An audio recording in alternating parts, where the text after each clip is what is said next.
Um, I'm going to walk through, I can't give you the full argument. You'll have to read the book. So I didn't save you the money of the book. Um, but I'll give you just a little snapshot of how you can look at this. So here's our intuition when we look at the origami crane. Origami cranes can't happen by accident. Now that's just the intuition. Is there anything beyond that? Well, I think there is. And in fact, I think the way we arrive at that intuition has to do with observation.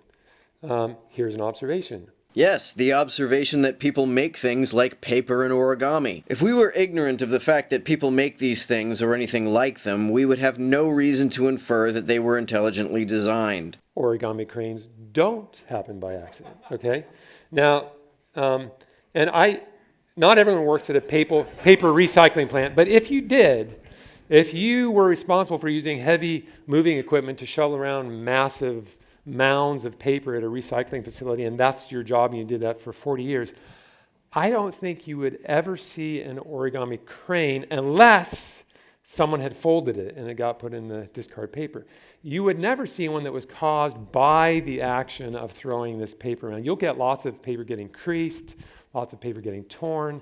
You will never get an origami crane. Why not? It would be very unlikely, but I see no reason to assert that it would never happen. And now you see that what was an intuition has an observation underneath it, and you can move from an observation to a question. And maybe the kid who sees the origami crane doesn't go through all this. I'm saying you can go through this. And if you go through this, you find out that this intuition is actually a science thing. It's not just a guess. Why don't origami cranes happen by accident?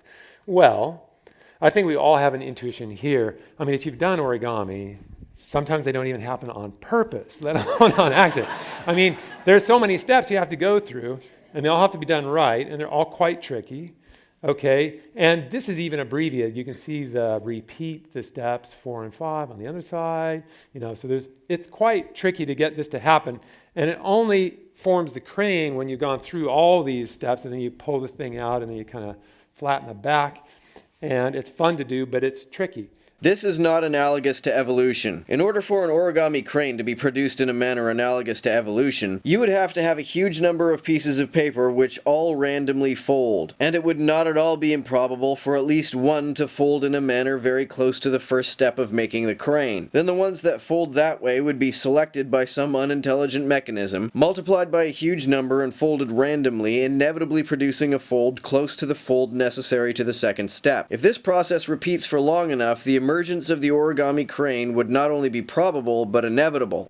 And it's because it's tricky. We have an intuitive sense that none of these single steps is likely to happen by accident. What the fuck are you talking about? Some of these steps simply involve folding the paper in half. How many fucking quaaludes do you have to take in order to get the intuition that such a thing is unlikely to happen by accident? Paper could get creased in that recycling plant, but it's probably not going to get creased in the right way. But if one crease were to happen in roughly the right way, okay, that could happen. But are you really going to get all of these things happening? If there are enough pieces of paper and they are subjected to the process I described, yes, it's entirely probable for all of the steps to be completed. That's what makes it seem impossible to us. And so here's our deduction. For an origami crane to happen by accident would be fantastically improbable. And you can look at this a lot more rigorously than we just did here, and the book does. And it turns out to be absolutely correct. It's not improbable with enough pieces of paper and an unintelligent selection mechanism. It is fantastically improbable for something like that to happen by accident. So we have an intuition.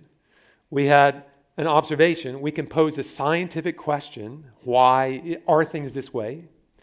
And we can come to a deduction that's based on probability. Even if you don't do the math, you sense that there's a probabilistic aspect to this. That all sounds very scientific, doesn't it? No, it fucking doesn't. And even if it did, what the fuck kind of argument is that all sounds scientific, doesn't it?